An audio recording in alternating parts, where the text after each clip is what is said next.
Bana, wakati ligi kuu ya NBC Premier League ikiwa imesimama kupisha international break, huku wekundu wa Msimbazi Simba kwa sasa wanaendelea kupokea CV mbalimbali za makocha kutoka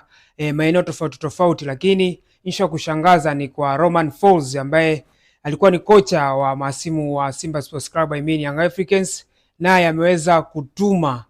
maombi au ameweza kutuma barua ya kuhitaji kupata nafasi au kuweza kupewa kandarasi ya kuweza kukinoa kikosi cha wekundu wa Msimbazi Simba. Ikumbukwe Romain Folz alijiunga na Young Africans na aliweza kudumu nadhani kwa miezi kadhaa, Young Africans weza kumtimua, lakini sasa hivi pia kwenye listi ya makocha ambao wameweza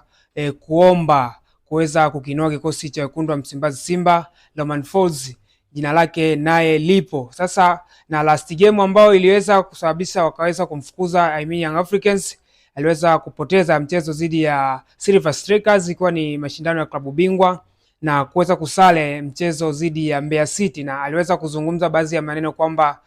sijawahi kuona viwanja vibovu kama uwanja wa Sokoine pale jijini Mbeya, lakini nashangaa ameweza kutuma maombi ya kuweza kujiunga na wekundu wa Msimbazi Simba kama atapata nafasi ya kuwa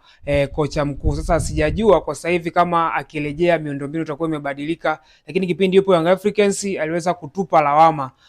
kwenye bodi ya ligi, hususani kwa wasimamizi wa viwanja kuwa miundombinu ni mibovu sana kiasi kwamba inapelekea timu inakosa matokeo. Sasa hivi ameweza kutuma maombi kwenye kikosi cha wekundu wa Msimbazi Simba, kwa sababu Simba kwa sasa hivi hawana kocha mkuu. Yupo caretaker Suleiman Matola mpaka sasa hivi, lakini kuelekea msimu wa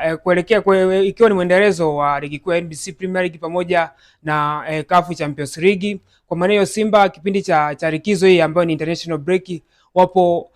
kwenye mchakato wa kutafuta mwalimu au kocha mpya atakaye kuja kurisi mikoba ambayo imeachwa na Dimitri Pantev, ambayo kwa sasa timu ipo chini ya mikono ya Suleiman Matola. Romain Folz kama ataweza kujiunga na wekundu wa Msimbazi Simba,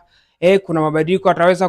kuyafanya au kuna kitu kipya ataweza kukileta ndani ya kikosi cha wekundu wa Msimbazi Simba, mimi sijui. Sasa kutufollow, kulike na kucomment, utakuwa umetisha kinoma noma, kwa sababu utakuwa mtu wa kwanza kupata taarifa na update mbalimbali ambazo tutakuwa tukiziposti kwenye channel yetu ya Fry Sport. Na mimi ni Gerald Isaac Majaliwa, uwe na wakati mwema.